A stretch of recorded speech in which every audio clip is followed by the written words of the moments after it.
The Forsaken Heir. Previous episodes are available on the playlist. You can also visit our website for your favorite stories. A link is provided in the video description. Episode 38. Dong Tao was frightened by Elaine, and could only say helplessly, "Then I will help you look at our progress. If it has been reported to the central bank, I can't find the rest." Elaine was anxious, so she splashed coffee on his face and cursed, "Hurry up, what's this all? Your mother is going to die." Dong Tao was screaming when he was hot on face. Fortunately, the coffee was not very hot, otherwise he would have to be disfigured. He was furious, but he really didn't dare to provoke such a big woman, so he could only humbly say, "Wait a minute, I will help you see the progress." After that, after entering the system and checking, he said in surprise, "No. This money shows that the central bank has returned it. What is it? Where did you go?" Dong Tao said, "Your black gold card has been returned to the account." "What?" Elaine slapped Dong Tao when she went up, cursing, "What's the matter with you? Why is my money returned again?" Dong Tao, an old master who was aggrieved, cried and cried, "Madam, I really don't know, this is returned by the central bank, not by me." Elaine slapped the table and yelled, "Hurry up and transfer it to me again. Maybe I will break this bank." At this time, Elaine was full of hurriedly getting the 21.9 billion. Even if her mother stood in front of her, she would kick away without hesitation. She thought that the money was coming soon, but she never dreamed that the central bank returned the money again. What? Cheating? At this moment, there was a rush of footsteps outside the VIP room. Immediately afterwards, the door was kicked open. A group of police officers with guns and live ammunition quickly rushed in and asked, "Who used the black gold card to transfer the money just now?" Dong Tao was frightened, and pointed to Elaine tremblingly and said, "This lady, is there any problem?" The police ignored him and said directly to Elaine, "What's your name?" When Elaine saw the police coming, she was shocked and panicked. "What happened? Charlie called the police? I am his mother-in-law. Should it be illegal for a mother-in-law to take money from her son-in-law?" Just when she was stunned, the police questioned again, "What is your name?" I, Elaine said flusteredly, "My name is Elaine." The police said coldly, "Elaine, right? You are now officially arrested by us for being suspected of participating in a major bank fraud case." After that, he shouted to the two people around him, "Handcuff me and take it away."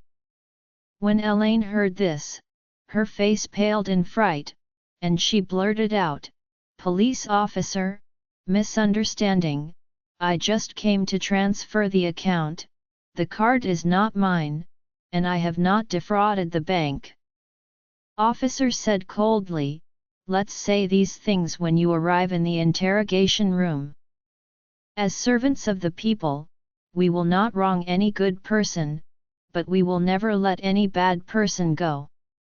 Elaine hurriedly shouted, "This card is not mine, this card belongs to my son-in-law, and my son-in-law's name is Charlie.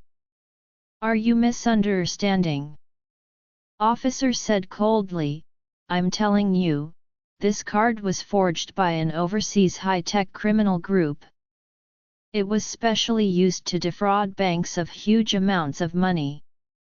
This transnational case, we have joined the International Criminal Police Organization of 23 countries and it has been investigated.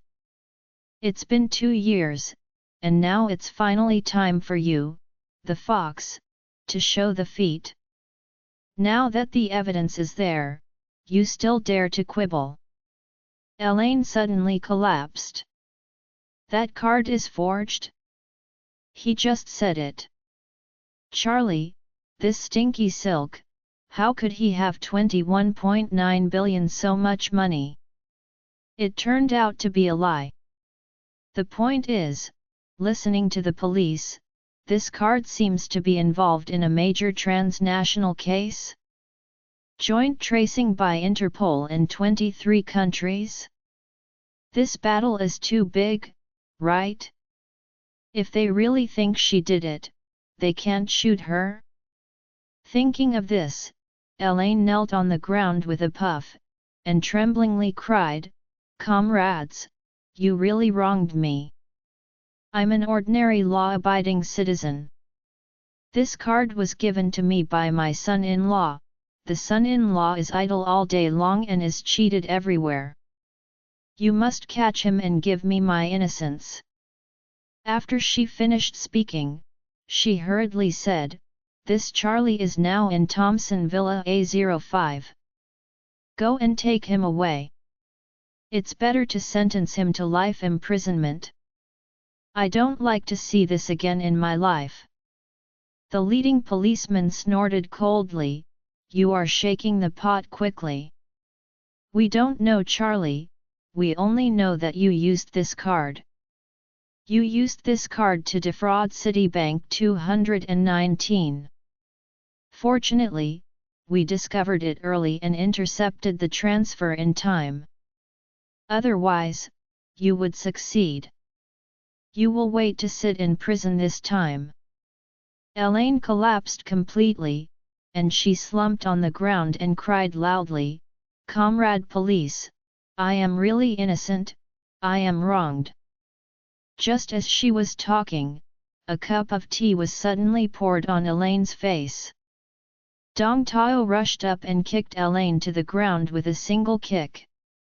Then he rushed up crazy and slammed her face, shouting hysterically, "You liar, I'm also a bank leader," you screamed at me, poured coffee on my face, and slapped me in the face, "I'll kill you."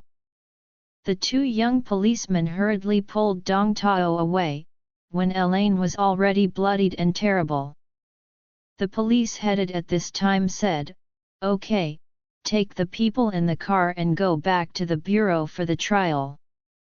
Elaine, with a blood-stained face, was dragged by two policemen, her legs slid on the ground, and her mouth was crazy and shouted in a torn voice, "I'm wronged.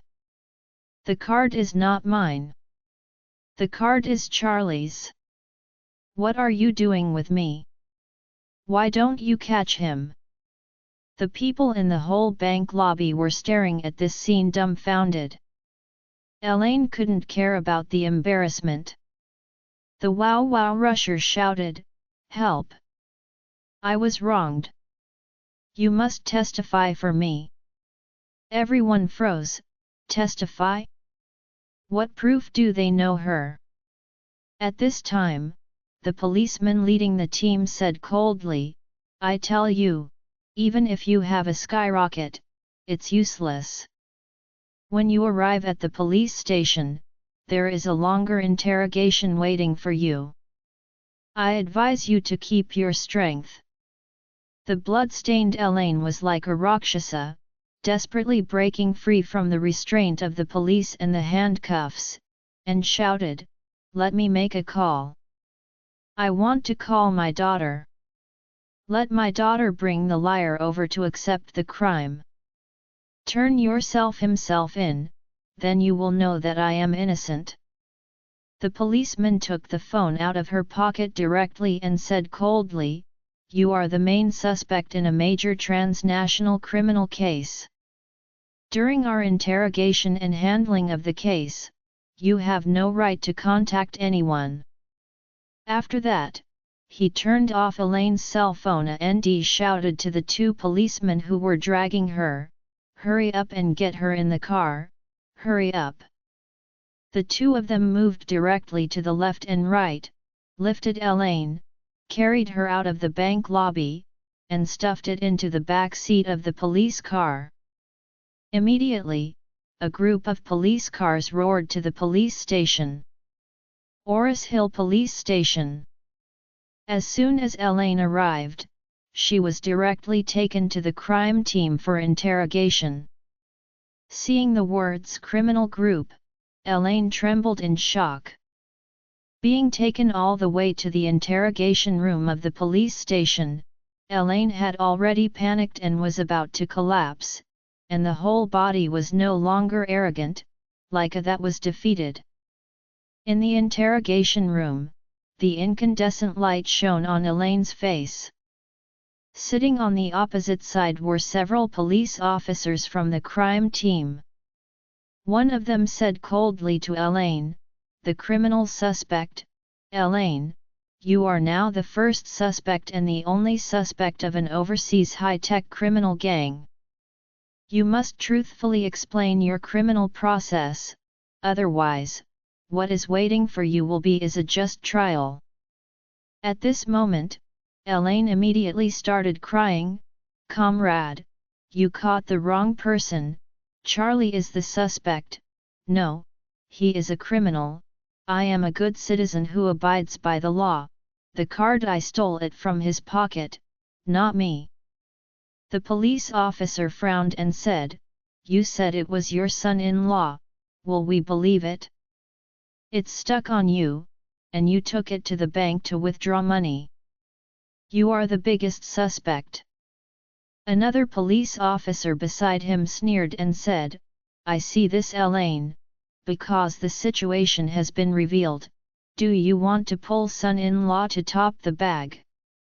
After that, he observed at Elaine and said coldly, "You can even do such a frenzied thing.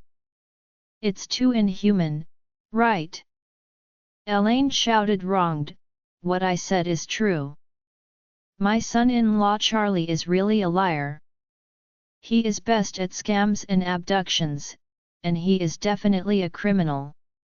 The police officer slapped the table and said angrily, "I think you are the criminal. I'll say it again, be lenient in confession and strict in resistance." Elaine cried anxiously, "Comrade police, I have already confessed, if half of what I said is false, I will be thundered." The policeman shouted angrily, "This is the police station, do you think it is a temple? Give me a swear to the heavens? I tell you.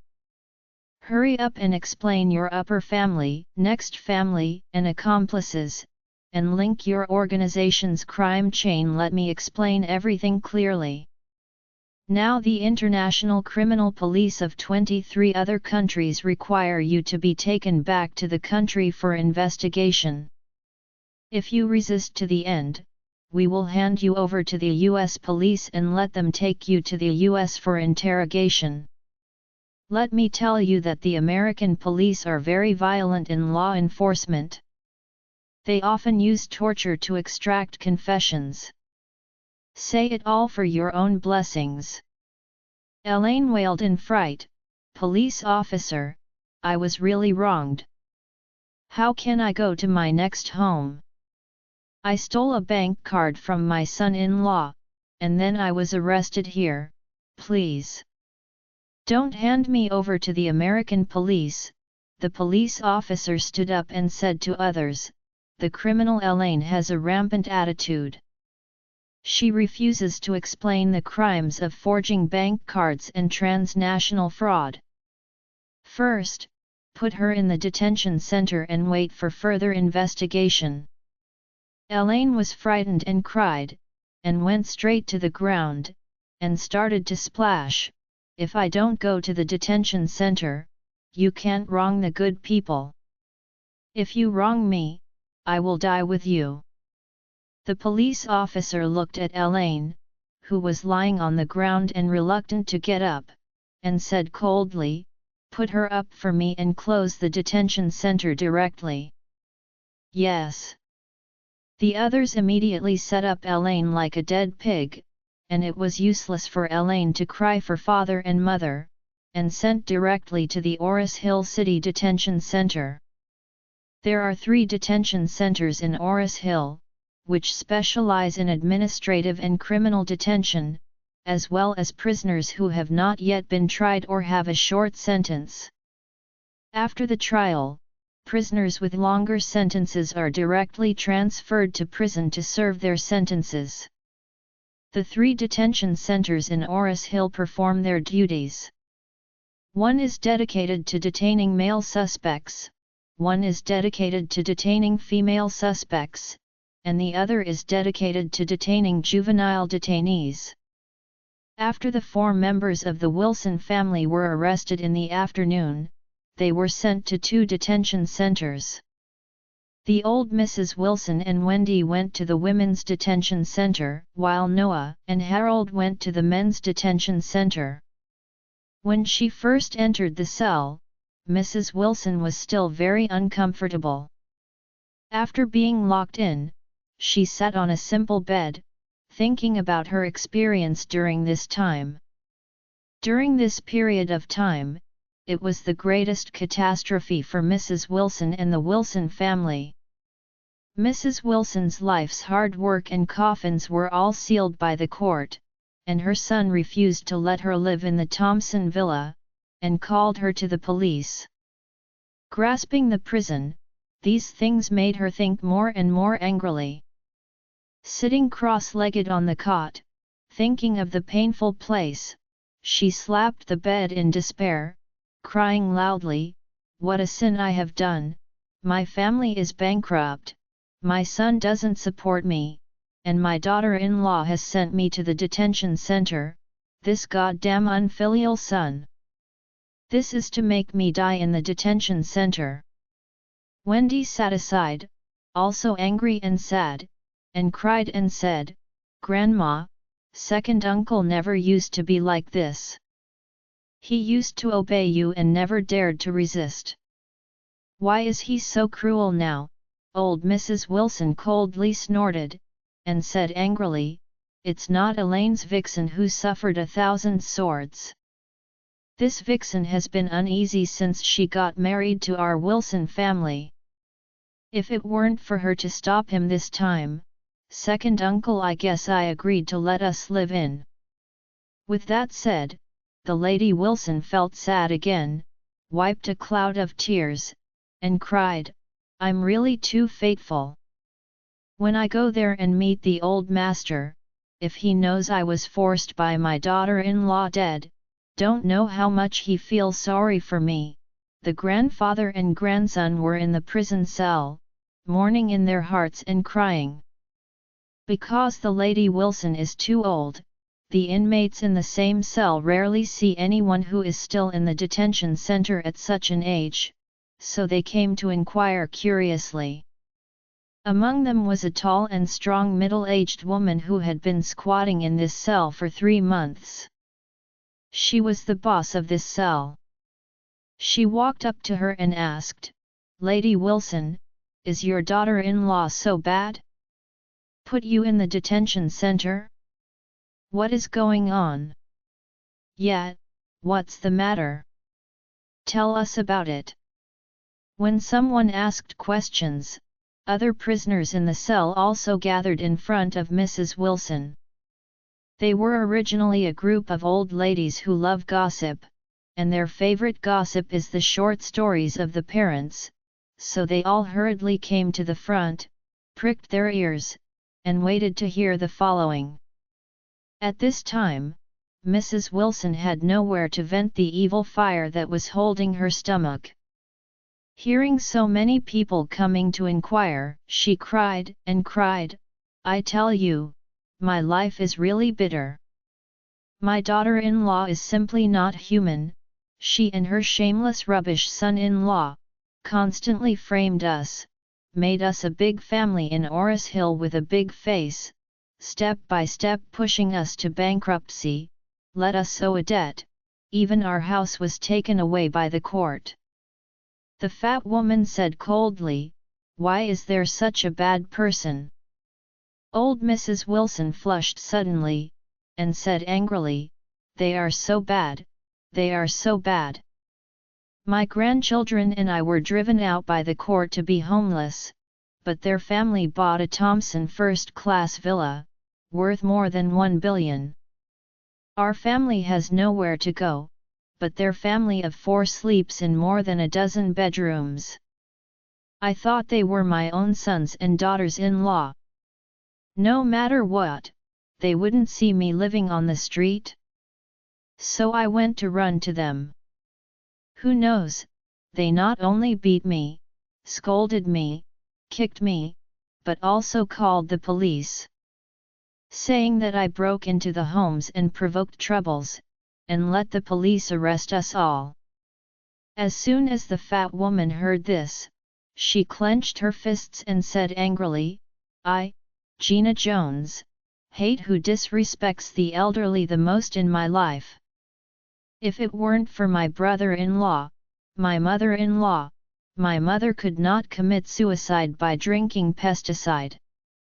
So I was sentenced to 10 months in detention because after my mother died, I blasted my brother-in-law." Speaking of this, Gina Jones's eyes were already filled with anger and tears. She gritted her teeth and said, "Lady Wilson, don't cry. If I have a chance to see your daughter-in-law, I will hammer her to death for you." Gina Jones's words immediately aroused the anger of the people around, and these people were suddenly filled with righteous indignation. Although everyone is a prisoner, people in detention centers generally do not commit serious crimes, nor are they extremely vicious people. They instinctively sympathize with the weak. Hearing Mrs. Wilson's words, and seeing that Mrs. Wilson had gray hair, they couldn't help but believe her words. As a result, everyone immediately condemned in indignation. Even such an old mother abandoned her. This is simply a family of beasts. Who would say no, live in a big villa worth 100 million, but refuse to give the lady even a bedroom? How could there be such a disgusting person? Lady Wilson, don't worry, such a daughter-in-law will be struck to death by lightning sooner or later." The old Mrs. Wilson burst into tears. Thank you for your concern and support. I really didn't expect this bad old woman to meet so many good people here." Gina Jones sighed and said, "Lady Wilson, let's tell you that, when I see you, I think of my mother who died after drinking medicine. It's not easy for an old master. It's even harder to meet an unfilial daughter-in-law." Old Mrs. Wilson nodded and cried, "Hey, I am detained for 15 days. I don't know what to do if I go out after 15 days. I have no place to eat or live. After a few months, maybe I will pay. Will be sued by the court." Gina Jones hurriedly said, "Lady Wilson, then you might as well stay in the detention center. You will have 3 meals on time each day, including food and accommodation. Isn't it better than going out and living on the street?" When Mrs. Wilson heard this, she felt desperate. Does she really want to fall into the detention center in the future? Thinking of this, the old Mrs. Wilson shouted wildly in her heart, "No! How can I say that I am also the head of the Wilson family? If I am reduced to pensions in prison, then all the hard-earned faces in this life will have to be lost it all before I die. Must find a chance to stand up." At this moment, a police car stopped at the door of the detention center. 2 police officers walked into the detention center with a woman with disheveled hair. This woman is Elaine. Elaine was desolately held by the police, with cold handcuffs on her hands. Along the way, she had already cried her tears dry and her throat became hoarse. She never dreamed that she stole Charlie's bank card, but turned her face into a prisoner. According to the police officer, she now facing indefinite custody and detention. She will not submit a prosecution to the prosecutors until the entire chain of transnational crime has been investigated and other suspects have been arrested. After the initiation of the public prosecution, the court opens a trial and finally decides how many years it will be based on how old the whole case is. Elaine asked in a panic, if she is found guilty of this crime, how long would the sentence be probable? The police officer told her that the attempt to defraud the bank with RMB 21.9 billion was arguably the largest fraud case in decades. Even if it was attempted, its nature was extremely bad, so it was likely to be sentenced to life imprisonment. If we seize your accomplice and unearth more evidence, you may even be shot. Elaine was so scared that she was almost incontinent. She hated Charlie to death. She wanted to talk to her daughter Claire on the phone immediately, and then asked her to divorce the big liar Charlie immediately. However, the police officer said that she was suspected of being involved in a major and important case. Before the case was tried, she could not meet or contact her family members, or even hire a lawyer for the time being. Elaine was full of hatred in her heart, but there was nowhere to vent. After entering the high wall of the detention center, the police officers immediately took Elaine to go through the detention formalities. The procedures are complicated. Not only do they need to take pictures and verify her body, one also have to take off all clothes and hand them to the detention center, and then change into the prison uniforms and uniform daily necessities provided by the detention center. Elaine changed into prison uniforms, and the two police officers who had sent her over have already left. From now on, everything about her will be under the management of the detention center. A female prison guard took her into the prison, and as she walked, she introduced to her as usual, "This is a cell with 20 people. Get up at 6 in the morning, turns off the lights at 10 in the evening, and has 3 meals a day. They all eat in their own cell." After that, she glanced at Elaine and said blankly, "However, the meals are all quantitative. You may not be able to eat completely with your physique. If you need any food or daily necessities, you can let your family give it to you. We charge a little money in your name, and then you can buy things in the canteen inside." "That's great." Elaine hurriedly asked, "How do I contact my family?"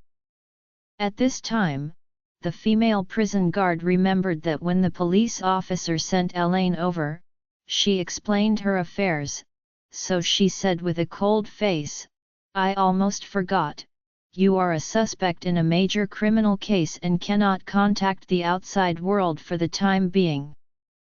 So if you don't have enough to eat, consider it a diet." When Elaine heard this, her heart was suddenly desperate.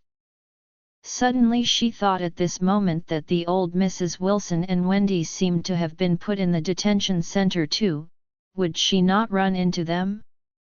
Thinking of this, she couldn't help feeling a little nervous.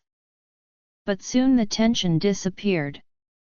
It doesn't matter if she meet old Mrs. Wilson and Wendy. Old Mrs. Wilson is a bad lady, and if she dares to incite her, she can kick her half of life with one kick. As for Wendy, although this little girl is young, she is also a little girl with 10 fingers that does not touch the sun. Her small physique can't even carry 2 laps at the mahjong table. She really wants to start with herself. The slap in the face will be enough. At this time, the prison guard pointed to the cell not far in front and said, "Elaine, that is cell 025, you will be here from now on. Elaine nodded hurriedly. At the same time, in cell 025, Mrs. Wilson just calmed down a little bit under the comfort of everyone. She really didn't expect that these inmates in the cell would sympathize with her so much. Everyone gathered around to comfort herself with a word or two, which really made her feel more comfortable. Wendy's mood is much better than when she first entered the detention center. She felt that the detention center must be the same as in the movie. There are all kinds of bullies everywhere in the detention center. Newcomers will be bullied and humiliated all kinds of things when they come in. They can't even eat food, but she didn't expect it to be so warm inside. At this moment, someone looked at the door and shouted, "Here is a newcomer." Outside the iron gate, the female prison guard opened the cell where the old Mrs. Wilson was, and pushed Elaine into the cell, saying, "Go in and reflect on it." As soon as Elaine was pushed in, the iron door closed again. She looked a little nervously at the other prisoners in the cell and found that they were all surrounded by a lower bunk. She was still a little surprised, and said to herself, "Why are these old ladies in a circle? What about it?" Listening to a story. At this time, the old Mrs. Wilson, who was surrounded by the crowd, recognized Elaine at a glance. She trembled in shock immediately, and then shouted with Canthus, "Elaine! You shrew, you have today!" Elaine was startled by the sudden voice. Taking a closer look, it turned out that Mrs. Wilson was sitting cross-legged on the bed, pointing at her and cursing the street. The old Mrs. Wilson did not expect that she would encounter Elaine in the detention center. Moreover, Elaine was wearing the same prison uniform as her own in the detention center. It seemed that she was arrested for committing a crime. After Elaine saw the old Mrs. Wilson and Wendy, she was also very flustered. She really didn't expect that she was actually placed in the cell where the two of them were. Just now she was thinking about not splitting up with the two of them, but didn't expect to be so unlucky. So she hurriedly shouted at the small window of the iron gate while the prison guard was not far away, "Comrade prison guard, can you change me to a new cell? I don't want to live with the two of them." The prison guard said blankly, "Do you think your house opened the detention center? You can change it if you want. You don't want to live in a cell. Don't commit any crime, why did you come early?" Elaine hurriedly defended, "I have explained it to you. That thing was completely done by my rubbish son-in-law. It has nothing to do with me. Go catch him and let me go, please." The prison guard ignored Elaine's begging eyes and said, "Don't talk so much nonsense, you don't want to go out for the rest of your life." After speaking, he turned around and left. Elaine watched the other side's back go further and further, and her heart gradually sank. Wendy sneered at this time and said, "Elaine, you just moved into the Thompson first-class villa, and you haven't slept for a while. Why did you come to the detention center? According to the prison guards, you are still committing a serious crime." Elaine turned her head and looked at the grandparent and grandchildren, and cried out unlucky in her heart, but soon calmed down. A bad lady, a yellow-haired girl, what is there to be afraid of? Thinking of this, Elaine coldly snorted, "What's the matter? Just you two have fallen away and want to see me making a joke? Even if I enter the detention center, I also a person with a villa outside, how about you? You still have a home outside. Isn't it that I look down on you too? Just like you too, you'll have to starve to death on the street when you go out." Old Mrs. Wilson shouted angrily, "Elaine, do you still know your surname? You are so arrogant in the detention center." "Yeah, what's the matter?" Elaine said disdainfully, "I am not arrogant for a day or two, we are not convinced." After finishing speaking, Elaine continued to use her poisonous tongue, and said coldly, "After you go out, you are probably going to starve to death if you don't live for 3 days, but Wendy doesn't have to worry about it. At any rate, it's a dichotomy. She can support yourself by going to the street." Wendy suddenly exploded, "Elaine, what are you talking about?" Elaine curled her lips and said, "I said you were going to stand on the street. Why? Are you still not convinced? What is your own situation? What is the situation of Fredman and Barina? Do you want me to remind you?" Old Mrs. Wilson was trembling with anger. She deliberately glanced at Gina Jones, then pointed to Elaine and said, "Elaine, my Wilson family has a daughter-in-law like you, this is a family shame." As soon as she finished speaking, Gina Jones on the side exploded. She stood up quickly, pointed at Elaine and asked the Lady Wilson, "Is this your daughter-in-law who is not something?" Seeing that the purpose was achieved, Mrs. Wilson burst into tears, slapped her legs, and wailed, "My life is suffering. My family is unfortunate, married to such a daughter-in-law, and I will be scolded by her nose when I am about to die." Gina Jones couldn't bear it when the Lady Wilson cried. She remembered the tragic appearance of her mother who was sent to the hospital after drinking pesticides. At that time, she hadn't died yet, but the doctor told her that because of taking a lot of pesticides, her lungs had become irreversibly fibrotic, and could not save her. At that time, her mother was crying like this in bed, and Gina Jones couldn't help crying every time she thought of that scene. Now that Elaine has forced the Lady Wilson to be like this, and is even more arrogant than her own sister-in-law, the anger in her heart can't stand it. She immediately strode towards Elaine, and said coldly, Didn't your parents teach you to honor your in-laws before you got married?" Elaine didn't realize that Gina was here to do it with herself, and when she heard that she even taught herself to honor her in-laws, she suddenly said with contempt, "Honor to in-laws? Are you kidding me? If such a mother-in-law is lying on your head, I am afraid that you would have killed her early." When Gina Jones heard this, she couldn't think of how disgusting and nasty the old Mrs. Wilson was. She just hated this Elaine crazy. Can't wait to punch her to death.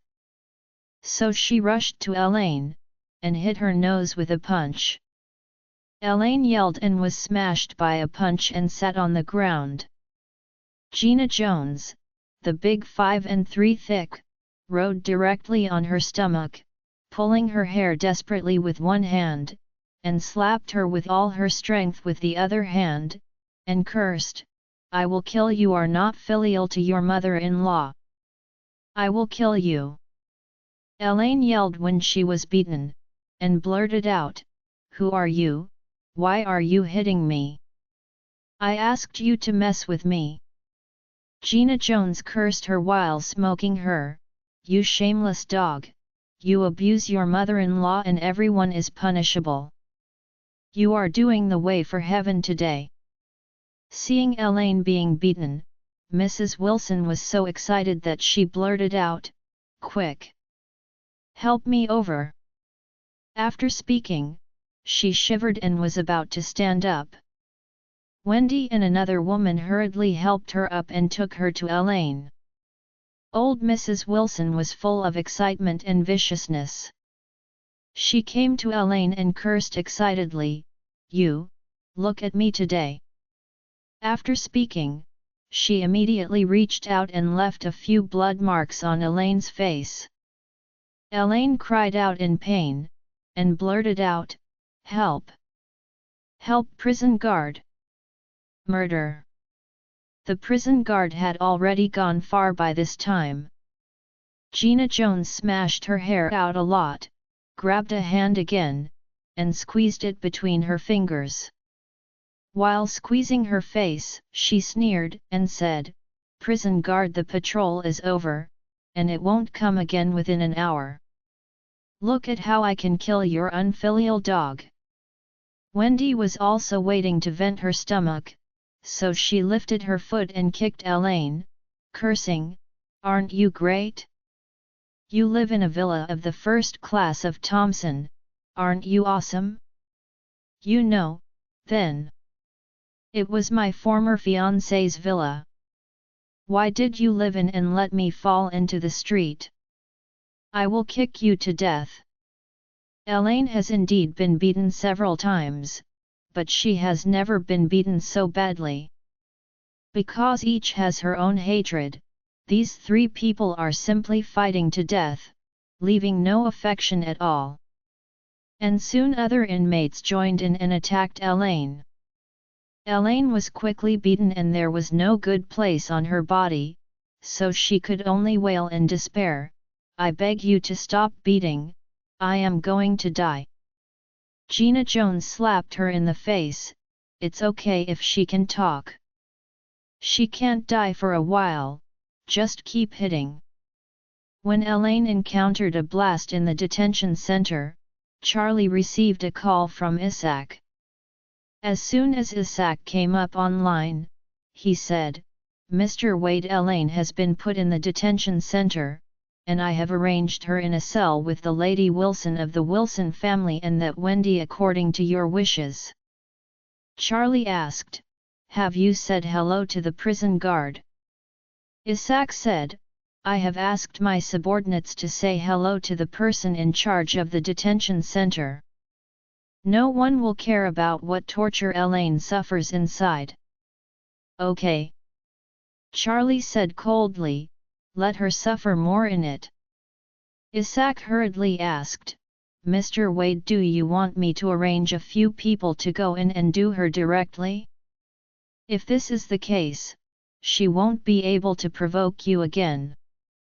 Charlie hesitated for a moment and said, "Don't worry, let me see how things develop." For Charlie, he hoped that Elaine would disappear from his and Claire's world from now on. Moreover, he believes that Jacob will not only have no opinion on this, on the contrary, he will definitely feel relieved. However, it is difficult for Claire to say. Based on Charlie's understanding of her, she is a very filial and affectionate woman. If her mother suddenly evaporates from the world, she may not be able to let it go for a lifetime.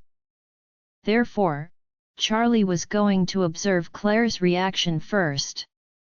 In order not to let Claire see anything, when he went to the supermarket in the afternoon to buy vegetables, he still bought the food for 4 people, and also bought something Elaine likes to eat.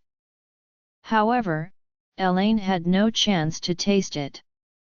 Gina Jones took a group of people and hammered Elaine to death. Seeing that she had been beaten into a pig head, she temporarily let her go, and sternly threatened, "Tell you, don't talk nonsense when the warning comes, or else you will pay more. I will hit you. Do you know?" How dare Elaine say no, nodded hurriedly and said, I know, I will not talk nonsense." In fact, what Elaine thought in her heart was that the prison guards immediately called for help as soon as they arrived, and sent all of the pieces to the prison guards. Don't think about it one by one. She has heard that if a prisoner in a prison fights, they will be given additional punishment. When Charlie went home and started cooking, it was time for dinner in the detention center. After all hours in the detention center are very disciplined, eating, going to bed, and getting up early, so they eat early at night. When the prison guards came to the cell where Elaine was located, shortly after Elaine had been beaten, she was curled up in a corner. She had no strength to sit up, and there was no good place to sit up and down. It was so miserable. The prison guard opened the door of the cell and said lightly, "It's time to eat." Just after speaking, Elaine, with a blue nose and a swollen face, crawled over to her and cried out, "Prison guards, help, guards! They beat me. They want to kill me. You must punish them severely." The prison guard frowned and looked at her, remembering the explanation from the leader, so she directly regarded her as heir, and continued to say to Gina Jones and others, "You sent 2 people from your cell to get food." Gina Jones was a little worried when she saw Elaine's complaint, and was afraid that she might be detained, but she didn't expect the prison guards to ignore her at all, so she was relieved and quickly commanded the 2 women around her and said, "You 2 and the prison guards go get the food." "Okay." The 2 hurriedly got up and came to the prison guard. The prison guard beckoned and said, "Follow me." While she was talking, Elaine hugged her leg and cried and said, "Please change me to a different cell, otherwise they will kill me." At dinner, Claire barely moved her chopsticks. She repeatedly picked up her mobile phone to call Elaine and send WeChat videos, but everything seemed like a stone sinking into the ocean without any feedback. Jacob looked at ease and content. Anyway, he felt that Elaine had better run away, just like Horia. In that case, his life would be truly liberated. Claire repeated anxiously about going to the police station. Jacob said to the side, "Oh, Claire, your mother is an adult. Maybe she has something to do. What do you care about her? What if she is single-minded? If she want to leave this house, you can't let the police catch her back, right?" "How come?" Claire said seriously, "Mom has been looking forward to the Thompson villa for so long, and now she has finally moved in. She wants to leave this home again, and she will never leave this time because of her character." "Dad, you have lived with Mom for so long, don't you still know her?" Jacob suddenly fell into thought. The daughter's words woke him up. "Who is Elaine?" "She is a person whose vanity is so strong that she can even explode. And she is also a person who dreams of having fun. When she left home, it was impossible for her to leave home on the day when the whole family moved into Thompson. This was not her style at all." Thinking of this, he couldn't help but frown, wondering to himself, could it be that Elaine was really surprised? In fact, although Jacob dislikes Elaine, he has lived together for so many years after all. If something happened to this person suddenly, his heart is somewhat empty. If he is really staying at home and drinking tea, he always feels a little inappropriate. So he sighed and said, "Eat first, and I'll go out with you after eating."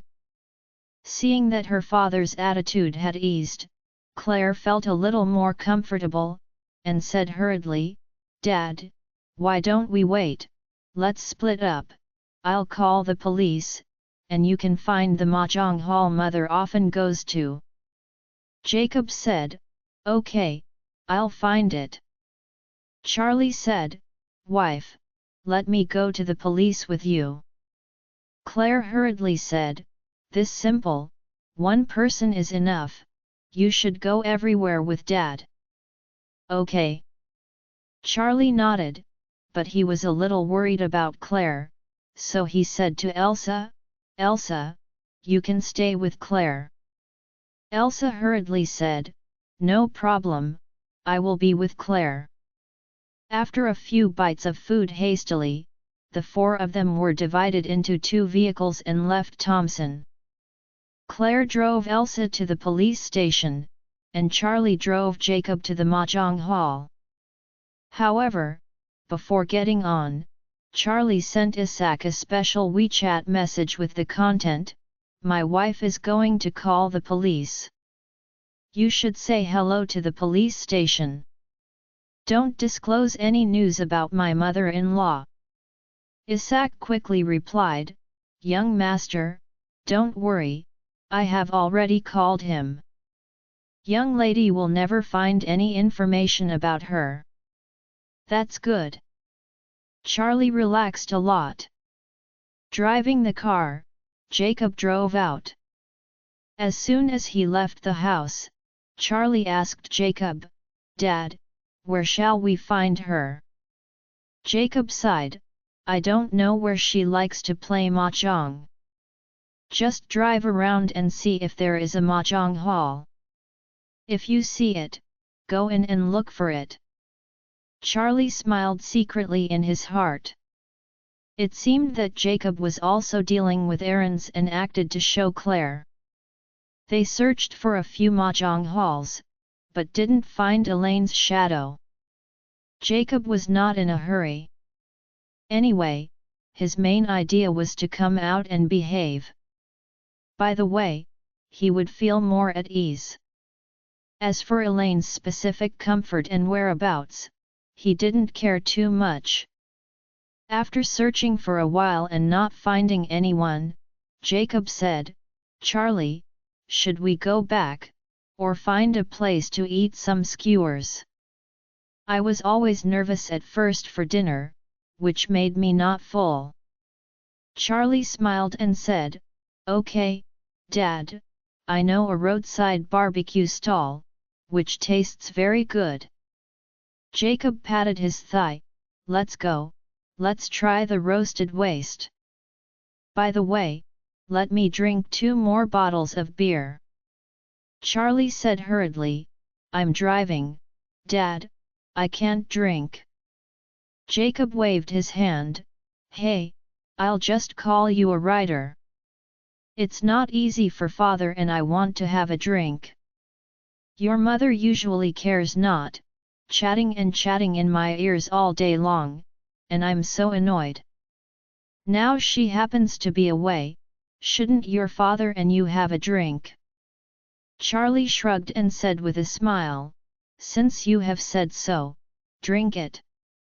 With that said, he drove the car to the side of the barbecue stall. The two ordered a lot of skewers and a few bottles of beer, and happily sat on the side of the road and skewered them. Elaine was missing, and Charlie was naturally very happy as master and initiator behind the scenes. And because Jacob was tortured by Elaine for too long, he suddenly felt a lot relaxed, and he was naturally very happy. As soon as the two of them sat down and were about to start eating, Claire called Charlie. He hurriedly winked at Jacob, then put on the phone and asked concerned, "Hey Claire, have you called the police?" Claire said in a frustrated voice, "I have called the police, but the police says that Mom is an adult, and the missing time is less than 10 hours. There is no way to send police to help find them immediately, but they are already there. The missing person is reported in the system, and if someone finds her, it will notify me." Charlie said, "That's good. In fact, what the police said is right. They have only been missing for a few hours. How can they send a large number of police to search? The people's police have more and more important things waiting for them." "Hey," Claire said, "I just don't feel very good. I always feel that things are a bit strange in my instinct." I'm really afraid that something will happen to Mom, her temperament, just in case if she has a conflict with people outside, she will easily suffer a big loss, Charlie said. She is indeed hyper.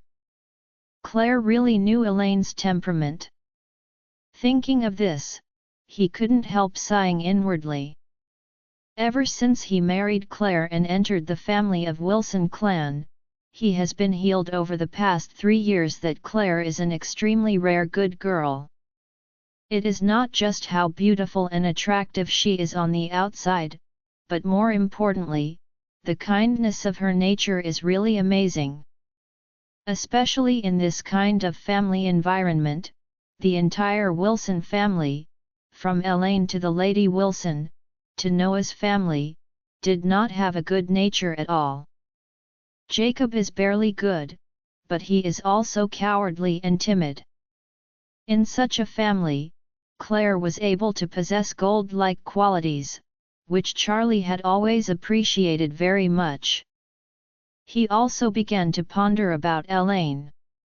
If Elaine was kept for a lifetime, then there was no doubt that Claire would not be able to let go. In other words, for the sake of his wife, sooner or later, he had to release his brain-dead mother-in-law. It's not impossible to let her out, but the key is to let her suffer enough first. Moreover, he still has hidden dangers that have not been resolved. For example, when Elaine comes out, she will definitely ask him the first time, asking him why she has such a bank card. She would definitely consider him a member of a scam gang. In this case, she would definitely tell Claire about this. So, in any case, he has to think of a good way to make Elaine obediently close her broken mouth. Charlie was considering the problem. Claire asked impatiently, "How are you and Dad? Do you have any clues?" Charlie looked at the pile of skewers and beer in front of him, and said against his will, "We are still looking up the mahjong halls, and we have no clues for the time being."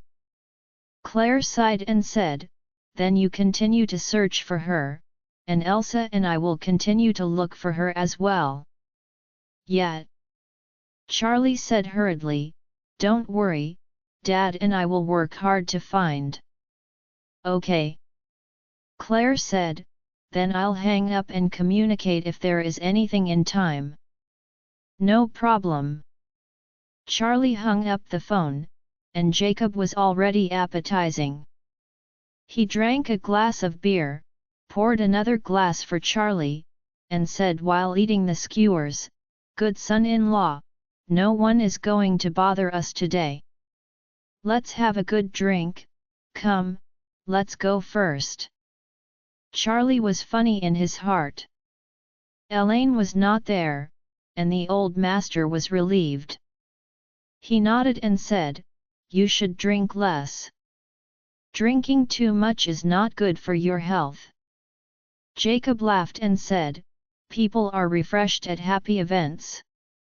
I am looking forward to your mother being admitted by the MLM organization. Anyway, if she goes in and suffer a bit, she can't die. She will be stuck for 3 or 5 years. Yes, let us have a birthday in a few years." Charlie nodded and sighed, "I think it's good too, but I'm afraid she won't accept it at first." Jacob sighed, "That's right. At first, this child is filial, too filial, the key is silly filial piety.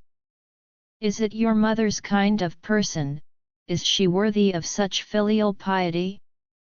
You have no blood relationship with her, you yourself say, if your mother is like this, are you still filial to her?" Charlie was a bit embarrassed and a bit melancholic and said, "If my mother is still alive, even if her temperament is worse than the mother-in-law, I will be 100 willing." "That's true." Jacob said embarrassedly, "I'm sorry, Dad shouldn't mention this, just use it as an analogy. You see, the grandmother of Claire and the mother's temperament are basically the same. To be honest, they are two shrews, one older and the other younger. Having said that, Jacob drank a glass of wine and said seriously, "So you see that I am not filial. My mother can't do things. I won't let her live in my house when she is on the street." "Why? You can't say that because it was your mother, you protected her when she killed you." Charlie nodded, "You are right." Jacob sighed and said, "Actually, your life is much better than mine. If you marry a good child like Claire, even if you are not successful anymore, she will not divorce you. If you are like me, marry a Bhish, then your days are terrible." Seeing Jacob's melancholy look, Charlie couldn't help but feel a bit of sympathy. This old master's life was really not easy. He had a sweet first love, and he had a good relationship with his first girlfriend, but Elaine gave it to him. Cut her out, how miserable it is. At this time, Charlie deliberately asked, "Dad, tell me the story of your first lover? Last time your classmates' reunion, I listened to a few uncles chatting, and it seemed to be quite legendary." "What's the legend?" Jacob lamented, and said, "I and my king were getting married before graduation. It was difficult to go abroad at the time, but her family has something to do. They could send us to the United States for further studies. I plan to have a happy event after graduation, and then go to the United States for graduate studies together." Speaking of this, Jacob said angrily, "Who would have thought that when I graduated and everyone was partying, I would have a drink? When I woke up, your mother-in-law and I had already—" "Hey!" Jacob covered his face and said, "Elaine, this woman is also very scheming. She told my king about this at the time. She was so angry with my king. Similarly, a Bhish like Elaine likes to be noisy. My king directly wrote me a parting letter, then packed up and went to the United States by herself. I have never seen her since." Charlie asked curiously, "You didn't explain to her then?" "How to explain?" Jacob said, "No matter how you explain it, Elaine and I had actually done that. My king has a cleanliness, life is clean, and emotions are also clean. She also knows that I was drunk and designed by Elaine. But she felt that she could no longer accept me like that, so she broke up with me without hesitation and went to the United States." Charlie deliberately asked him, "Then do you still think of her in your heart?"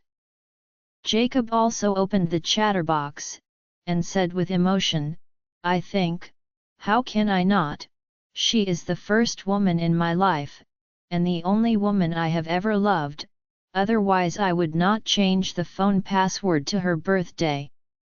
Charlie nodded with understanding, and then asked, "Then have you inquired about her current situation?" "I've inquired about," Jacob said, "but I can't find out anything. In the past few years, I only heard that she married an American and gave birth to a son. It is said that the family conditions are very good, but there is nothing more detailed. People know, after all, our old classmates didn't have much contact with her, and we immediately broke contact with our classmates."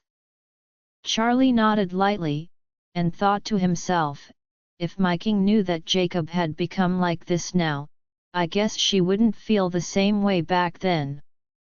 Jacob saw that Charlie had not drunk at this time, and said with some dissatisfaction, "Good son-in-law, why don't you drink 2 glasses? Just let me drink it alone." Charlie smiled and picked up the wine, and said, "Come, come, have a drink with you." Just after speaking, Jacob's cell phone rang suddenly. The phone showed an unfamiliar number, and he couldn't help frowning. "That's it, who will call me?" After speaking, he subconsciously pressed to answer. A woman's gentle voice came from the other end of the phone, and she asked tentatively, "Excuse me, is this Jacob?" Jacob was taken aback and asked nervously, You are." The other party smiled slightly and said with a smile, "I'm miking." Jacob was struck by lightning. He was stunned for a while, and then asked excitedly, "Miking? It's really you?" "It's me." The other party smiled and said, "Is my voice getting old, so you can't hear it anymore?" "But I heard, your voice didn't change much." Jacob said in a panic, We haven't been in contact for so many years, why would you suddenly call me?" I just talked to my son-in-law." "Talking about you, really?" The other party couldn't help asking, "Why would you talk to your son-in-law about me? Could it be that you told him the old calendars?" "No, it's not." Jacob obviously has completely messed up and said hurriedly, "I'm not drinking with my son-in-law, I was a little bit overwhelmed, and I was emotional." After that, Jacob asked, "Miking, how did you think of contacting me?" Miking smiled slightly, "My son and I are going to return to China to settle, so I will contact you and other old classmates. When I return to Oris Hill, I want to treat you to dinner. After all, everyone hasn't seen you." Jacob never dreamed that he would receive another call from Miking in his life. What was even more unexpected was that Miking was going to return to China. She went directly to the United States after graduating from university, and then she stayed there. Since then, no one has seen her again. It has been more than 20 years since then. However, even if he didn't meet again after more than 20 years, Jacob's heart was still stirred by her voice. So he hurriedly asked, "Miking, are you really coming back? When will you be back?" Miking smiled and said, "I will be on the plane right away, and I will arrive at Oris Hill at around 11 o'clock tomorrow. If nothing happens, let's have a dinner together with our classmates the day after tomorrow." Jacob was extremely excited. He said with excitement and unbearable excitement, "Oh, you will be in Oris Hill tomorrow? Then, where do you live?" Miking said, "My son has booked a hotel in Shangri-La. In the next few days, we may live in Shangri-La for a period of time, and then see if there is a suitable house in Oris Hill. If so, we will buy one." Jacob asked tentatively, Then your husband also come back with you?" "No," Miking said in a frustrated voice, "my husband passed away, so I decided to go back to China with my son and not stay in the United States." Jacob's heart suddenly blossomed. So he hurriedly blurted out, "Then, would you like to have a meal together after landing? I'll pick you up." "I'll pick you up." Miking hesitated for a moment and said, "Oh, if Elaine knew, she wouldn't let you eat with me alone, right?" When Jacob heard this, he almost didn't laugh. "Elaine? She is missing. Ha ha ha. She just disappeared, and Miking is coming back. Isn't this just God opening his eyes?" Jacob got up from the chair of the barbecue booth excitedly, and walked back and forth. Don't worry about Elaine. Elaine and I are also in a broken relationship now, we are separated, and she doesn't care about my business. Miking asked in surprise, why are you two separated? Oh, Jacob sighed, this is a long story because the child has no mother. After speaking, he hurriedly said, Miking, I will pick you up at the airport at noon tomorrow. Don't you live in Shangri-La? Then let's have a meal in Shangri-La. Miking thought for a while, and said, I still have my son, isn't it inappropriate? It doesn't matter. Jacob hurriedly said, I can take my son-in-law. My son-in-law should be about the same age as your son. Let the young people talk more. Let's talk about us. Well then. Miking said with a smile, then we will see you at the airport tomorrow.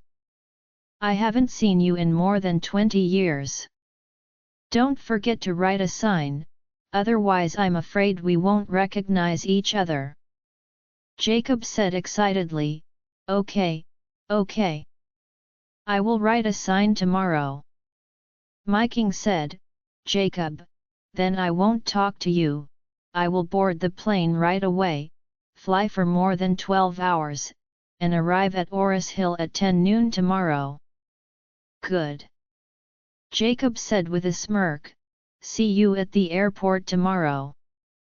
After hanging up the phone, Jacob was jumping around in excitement, like a 15 or 16-year-old boy. Charlie looked funny for a while, and couldn't help asking, Dad, is your first love coming back? Yes. Jacob said excitedly, the key is that her husband is dead, haha. Isn't this God helping me too? Charlie nodded, but then said, Dad, but Mom is not dead. Jacob's expression suddenly cooled down again, and he said awkwardly, don't get me wrong, I didn't curse her to death. With that, Jacob sighed and said, you said that if she was like Horia, she would have eloped with someone, it would be great. Charlie shook his head helplessly, Jacob's heart, fearing that it had all gone to Miking, who was about to return to China. The feelings that had been faintly for Elaine had already disappeared. Therefore, Charlie couldn't help sighing, if Claire can accept that her mother's disappearance is an elopement with someone else, that would be great. If Claire treats Elaine as well as Jacob, then he will let Elaine disappear from the world in minutes. For people like Elaine, it would be cheaper for her to watch everything, eat, drink, and live. It's better to send her to the black coal mine to dig for coal and go with Horia. Horia's gang probably hated Elaine. If Elaine was also sent there, it wouldn't be justified not to suffer dozens of beatings a day. It is a pity that Claire is too kind enough to be too tolerant of Elaine. Jacob was in a very good mood. He ate and drank all by himself.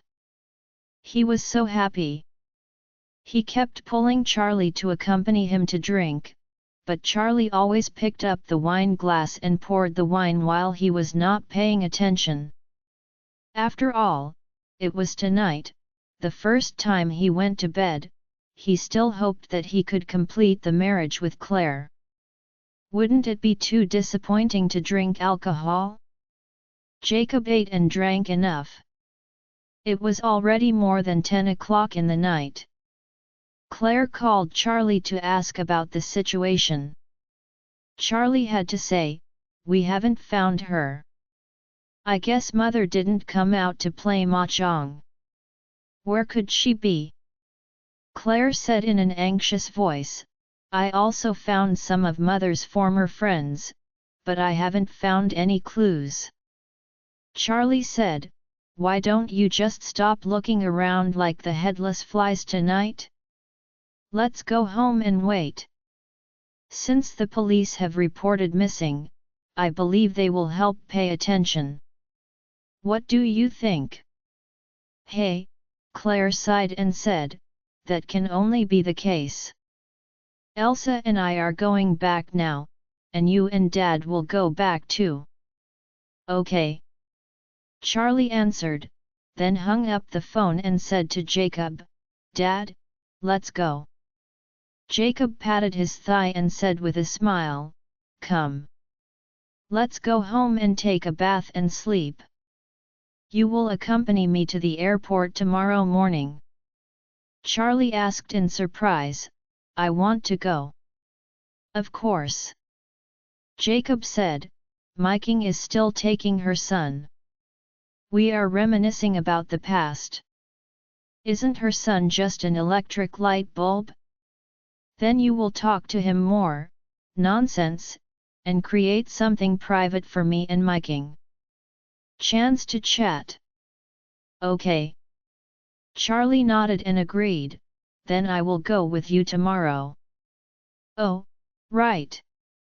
Jacob said embarrassedly, Good son-in-law, your father and I have no money, and I will pay you the money left over from buying furniture. Or tomorrow Shangri-La, will you help Dad arrange a table? Okay, I'll arrange it. Charlie didn't have any selfish intentions to the old man, after all, he was pretty good to him. So Charlie sent Isaac a WeChat message, asking him to reserve a better box in Shangri-La tomorrow. However, he also pointed out that it must not be the best gear, otherwise it is difficult to explain, and it is almost the same if it is above the middle. Isaac immediately ordered the lobby manager of Shangri-La to arrange the boxes in advance. At this moment, in the detention center, because the lights had already been turned off, Elaine could only lie on her wooden bed hungry, enduring the pain all over her body. As soon as she lay down, her stomach groaned. Gina Jones, who was not far away from her, immediately cursed, Elaine, if it groans in your stomach, you can roll out of bed and go to the toilet, let me sleep. Elaine was very wronged in bed. She hasn't eaten a bite for more than 12 hours, and she has been violently beaten. She has gone hungry on her chest and back. Even if she can resist eating or drinking, she can't help her stomach cry. However, she did not dare to offend Gina Jones. After all, this stinky lady beats up people too hard. She was thinking about going to sleep with her head covered quickly. Who would have thought that at this time, her unbelievable stomach groaned again. Gina Jones stood up immediately, rushed to Elaine in 3 or 2 steps, and greeted her face with a slap in the face. Elaine's red and swollen face was blown up with a slap, and it was more like an explosion. Elaine could only plead, I'm sorry, I didn't mean it. Due to the loss of 2 front teeth, Elaine is now seriously leaking, so her speech is very unclear, and it is more difficult to listen to her. Gina Jones slapped her again and cursed, Your tongue is cut off? You can't speak clearly? Tell me loudly and clearly. Elaine hurriedly said loudly, I didn't mean it. I'm sorry. When the voice went down, the 2 front teeth were vacant, and a ball of saliva was directly sprayed on Gina Jones's face impartially. Gina Jones stretched out her hand and touched it, angrily grabbed Elaine by the hair, dragged her off the bed directly, and dragged her hair into the toilet. Elaine struggled and yelled all the way, but no one sympathized with her at all. On the contrary, everyone still watched with relish. Old Mrs. Wilson staggered to the door of the toilet, watching Gina Jones press Elaine on the damp floor and bow left and right, and said with a smile, Gina, let her sleep in the toilet at night. Gina Jones nodded, then slapped Elaine, and said angrily, "If you dare to go out of the toilet tonight, I will kill you." Elaine's face was even more swollen, and the painful whole person almost collapsed. She could only nod her head and whimper vaguely, "I sleep in the toilet. I sleep in the toilet. Please stop hitting me, please." Gina Jones snorted coldly and said, "Is this dying? Tell you, your good days are long, let me wait." After finishing speaking, she stood up and kicked Elaine again before turning to leave. Old Mrs. Wilson did not leave, but leaned on the door frame of the toilet, looking at Elaine, who was crying on the ground, and sneered, "Elaine, people are watching, you are an unfilial dog. Did not let me live in Thompson Villa, you can enjoy it by yourself? Take a look. You have not slept in Thompson Villa for one night, and you have fallen to the present end. What is it, do you know? It proves that you did not live at all. Enter the life of Thompson first grade." Elaine cried and said, "Mom, all the previous mistakes were my fault, but you have beaten and scolded and scolded. I beg you to tell Gina Jones, don't beat me. I'm wrong, I know. Knowing what's wrong." Mrs. Wilson coldly snorted, "Do you think I don't know what you are? If it is strong, it will be soft, and if it is soft, it will be strong. If it weren't for Gina and other inmates to support me here, you would just fight me. If someone like you really knows what's wrong, the sun can come out from the west." Old Mrs. Wilson and Elaine are actually the same kind of people, and they know each other's nature very well. The Lady Wilson knew very well in her heart that neither Elaine nor herself could really succumb to one person, the only possibility was forced by the situation. Elaine is kneeling on her own now. If she is given a chance to come back, she will worsen her situation. Why not change to be herself? Therefore, she did not intend to have any kindness to Elaine. Moreover, when she remembered the humiliation she had suffered at Thompson, she felt resentful in her heart, and said coldly, "This is the result of your own self-expression. Enjoy your own bitter bar. This is only the first day. There are 14 days left which we will spend together." After speaking, Mrs. Wilson coldly snorted and turned to go out of the toilet. Elaine sat on the floor of the toilet alone, hungry and cold. She was desperate and wanted to cry, but when she thought of the fierce Gina Jones, she immediately covered her mouth. In the end, she couldn't help it, so hugged her legs and buried her face between the legs and started crying. Elaine has never experienced such a tragic experience in her life, and she suffered more sins in one day than she has suffered in the past decades combined. She panicked when she thought of living in this cell for next 14 days with Mrs. Wilson. Especially when she thought that she would have to wait indefinitely in the detention center, she became even more desperate, and her tears were almost dry. When Elaine was crying in the toilet of the detention center, Charlie and the old man just drove back to the big villa of Thompson.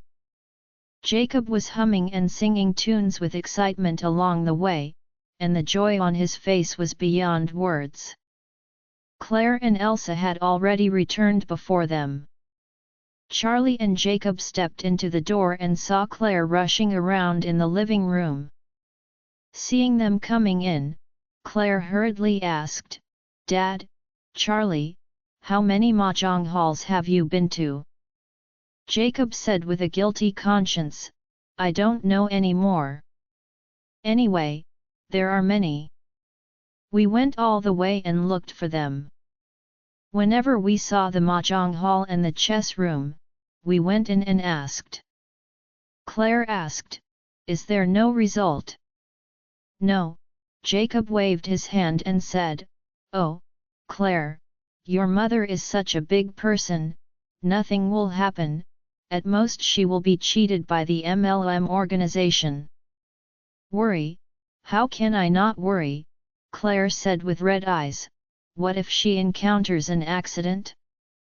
Now that there is no news from her, all bad things may happen, and the more it's more dangerous if you drag on. Looking at so many disappearances reported in the news, how many people find them and everyone is happy? Most of the results are bad guys, accidents, and the worst." Jacob said embarrassingly, "How can it be as dangerous as you think? Don't you see if your mother is worthy of the bad guy's mind? Is she rich in any way? She has already lost all the money at home. Is she pretty? Other robbers struggled to rob her once, risking being shot in jail, and robbing her like that would be a shame." "Dad!" Claire said angrily, "Dad, how can you say that?" At this time, Jacob was thinking about miking all over his head. In addition, he drank some wine and was a little unrestrained. He didn't care about Elaine, so he said indifferently, "Oh, it's a bit ugly, but every sentence is the truth. One is impossible to rob money, and the other is impossible to rob S3X, what danger can she have? Besides, you don't know your mother's temper? Who dares to provoke her? She yelled out of the window in the community before. The dogs in the whole community dare not bark. Are you afraid of her having trouble?" Claire was speechless by Jacob's words, and then her nose shrugged slightly, and asked angrily, "Dad, did you go drinking just now?" Originally, Claire hadn't seen Jacob drinking. But after she got closer, she suddenly smelled the smell of alcohol on his body, and suddenly became very angry. Father usually likes to drink some wine, she has absolutely no opinion, but the point is, he clearly said that he was going to the mahjong hall to find her mother. Why he came back drunken? This proves that he didn't go to search for her mother at all, but to drink. When Jacob heard Claire asking him about drinking, he hurriedly covered his mouth, stepped back, and explained in a panic, "Don't talk nonsense, I didn't drink." "You're just talking nonsense." Claire stomped angrily, "I can smell alcohol on you, you didn't have it when you went out, you have it now. You must have been drinking in the middle." As she said, she fixed her eyes on Jacob's collar, and found that there were a few oil spots, and her angry eyes were red. "Mom has disappeared and cannot be found. Not only will you not look for her, but you will also eat and drink. How happy you are!" Jacob said embarrassingly, "Oh, me, oh, I really don't," Claire angrily said, "Dad, do you think I can believe it?" Jacob knew there was no sophistry, so he could only look at Charlie and said, "Charlie called me to go." After finishing speaking, he hurriedly winked at Charlie, which meant a good son-in-law, "Please help me carry this pot first." Charlie is also very human, and without hesitation, he nodded and said, "Yes, that's right, Dad is right, I really called him to drink." In fact, Charlie knew very well, anyway, he didn't drink any alcohol. Jacob drank dizzy. The more he said it was his own idea at this time, the less Claire would believe it. Sure enough, Claire stomped her foot and said angrily, "Dad, at this time you are still throwing the pot to Charlie.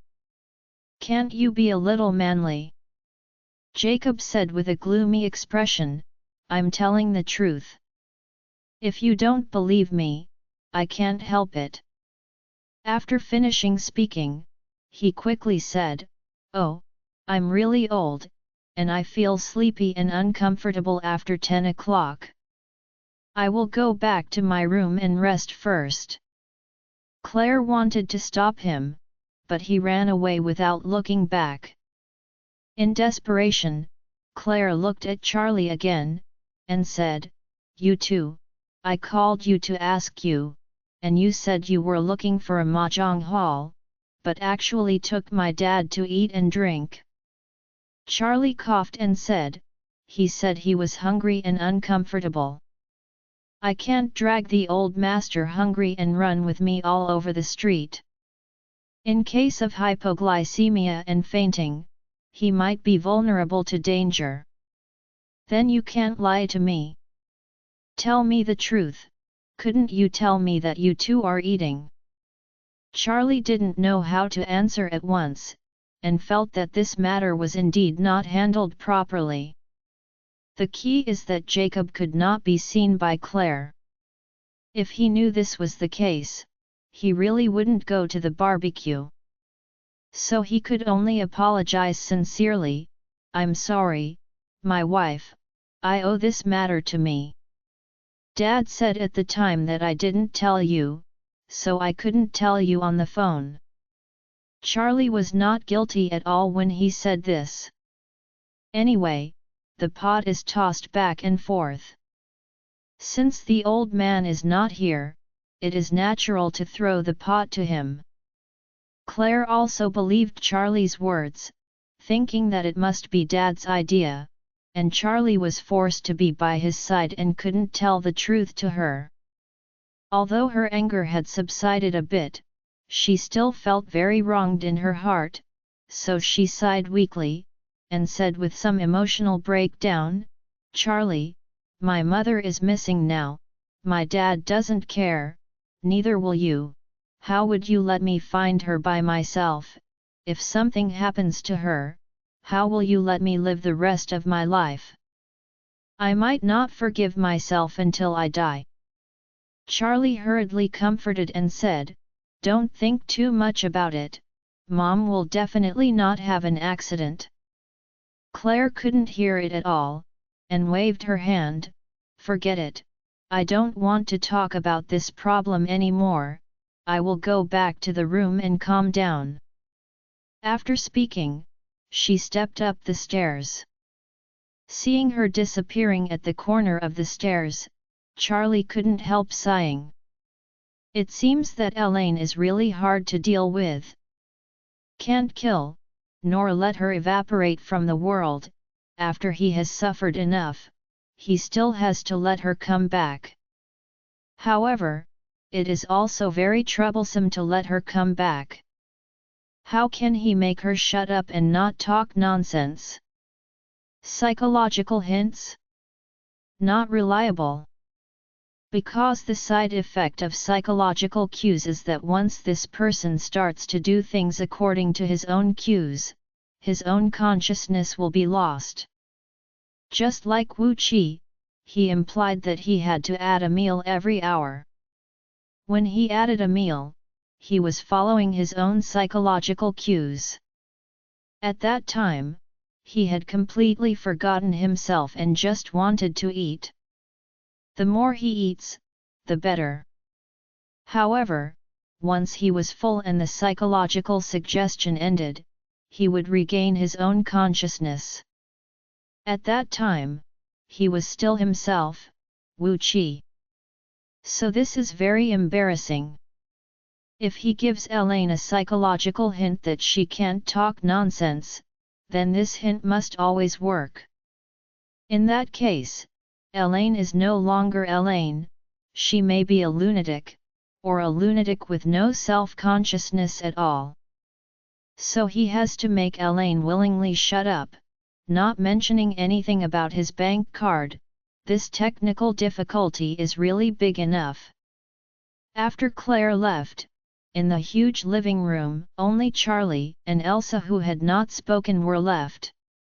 Elsa has been waiting for an opportunity to be alone with Charlie, and finally waited, so she hurriedly said to him, "Charlie, don't be angry, she didn't intend to be angry with you, but the aunt was missing. Now, she is really anxious." Charlie nodded and said, "I know, I won't be angry with her, she is my wife after all." Hearing this, Elsa's eyes flashed with envy. She didn't understand that Claire and Charlie were just married in a fake marriage. Why did Charlie feel so passionate about her? Doesn't he know that this is just a scene? Thinking of this, she couldn't help but feel a little lost. Regarding appearance, she asked herself if she was not much worse than Claire.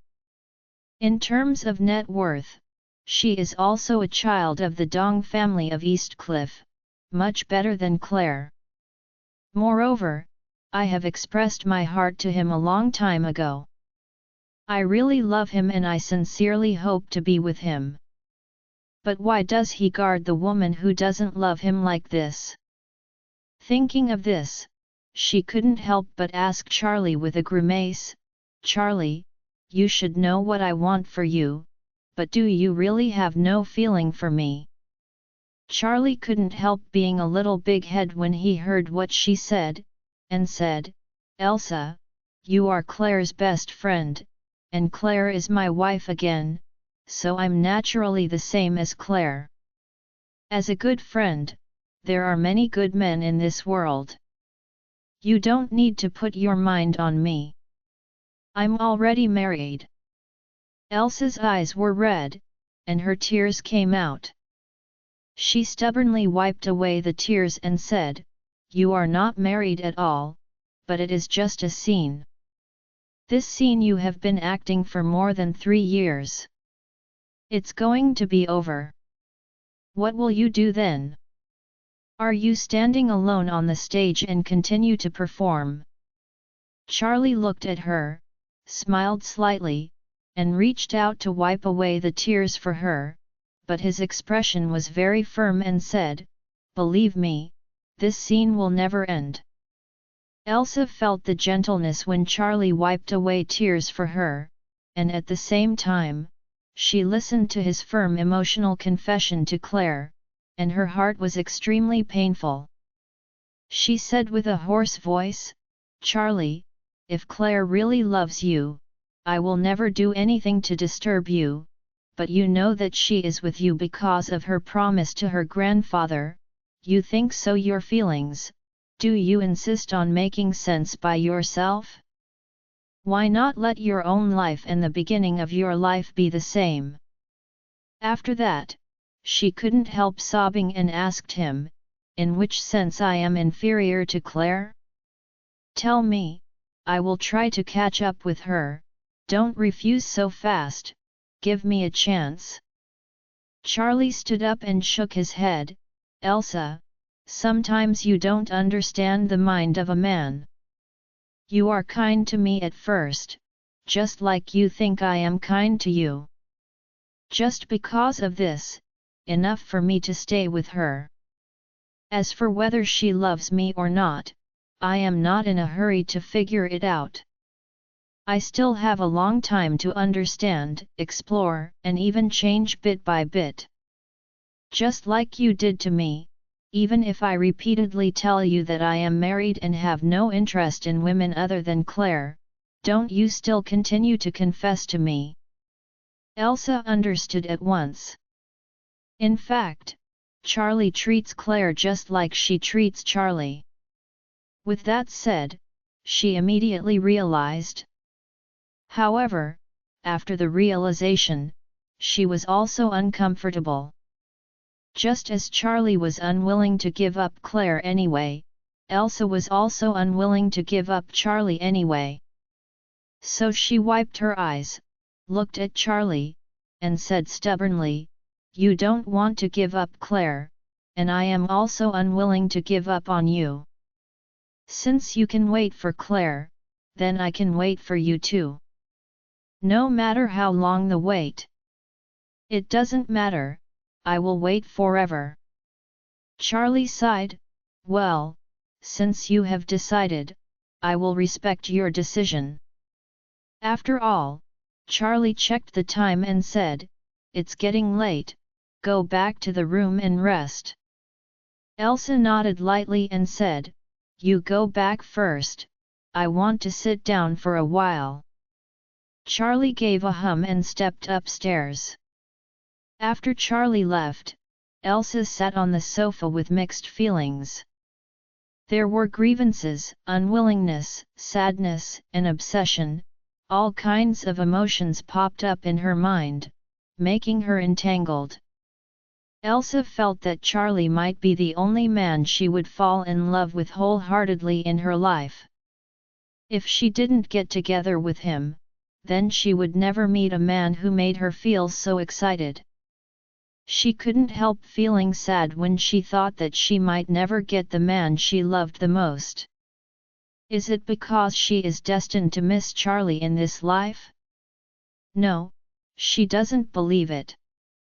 She believes that God will not arbitrarily arrange a silent ending if He sends Charlie to her side twice to let him save her from danger. He will definitely arrange a perfect ending for her, as long as she can stick to it with a sincere heart. Persevere, then persist until victory. When Charlie gently opened the door of the room, Claire was standing alone on the balcony on the second floor. Her perfect figure looked hazy and enchanting in the moonlight, which made Charlie's heart beat. It is true that Claire is a stupid and filial girl, but it is her stupid energy that makes her insist on not divorcing him. She is foolish and filial to Elaine, but foolish and loyal to herself. That year, soon after the two got married, Mr. Wilson passed away. At that time, the entire Wilson family was persuading Claire to divorce him. After all, the reason why Claire married him at the beginning was because of the father's fate, and everyone else opposed it. Therefore, those people all hope that she can divorce him and marry the rich young master of a big family to change the fate of the entire Wilson family. However, she feels that marrying him means marrying a chicken and a dog, marrying a dog and a dog. As long as she does not divorce him, he will never divorce himself. This is her loyalty to her marriage and her husband. If Claire hadn't relied on this stubborn stupidity, she would have listened to persuasion and had enough. In that way, what kind of destiny would he have? Charlie didn't dare to think. Before marrying Claire, his life was very difficult. Because the orphanage didn't accept adults, on his 18th birthday, Aunt Lena bought a birthday cake with her frugal money, celebrated his birthday, and sent him out of the orphanage with tears. At that moment, Charlie once again became lonely and helpless in this world.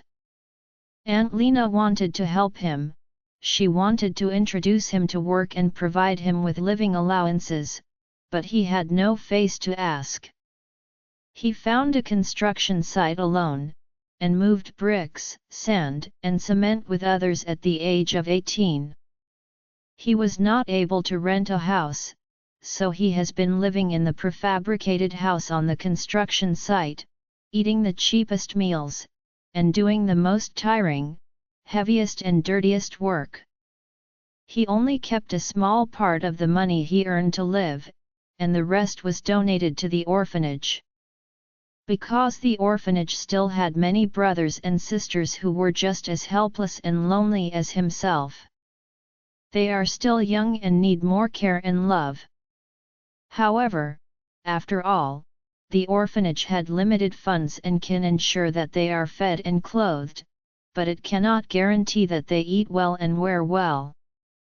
Therefore, he spared no effort to donate the money he saved to his younger brothers and sisters to improve their lives, and even buy them textbooks for them to study hard. In the 4th year of working on the construction site, his construction team was employed by the Wilson family and began to work on a project for the Wilson family. At that time, Grandpa Wilson, who came to inspect the construction site, could tell at a glance that Charlie and his grandfather looked almost exactly the same when they were young. And the reason Grandpa Wilson knew Charlie's grandfather was because the Wilson family was the Wade family's servant 100 years ago.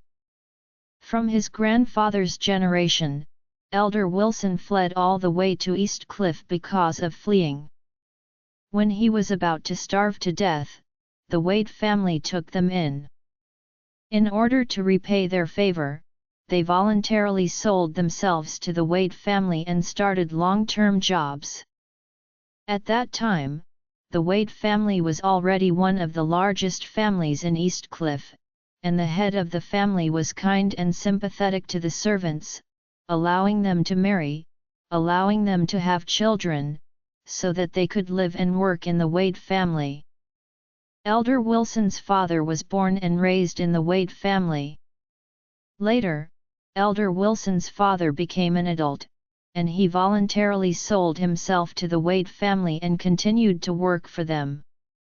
Later, Elder Wilson was also born in the Wade family.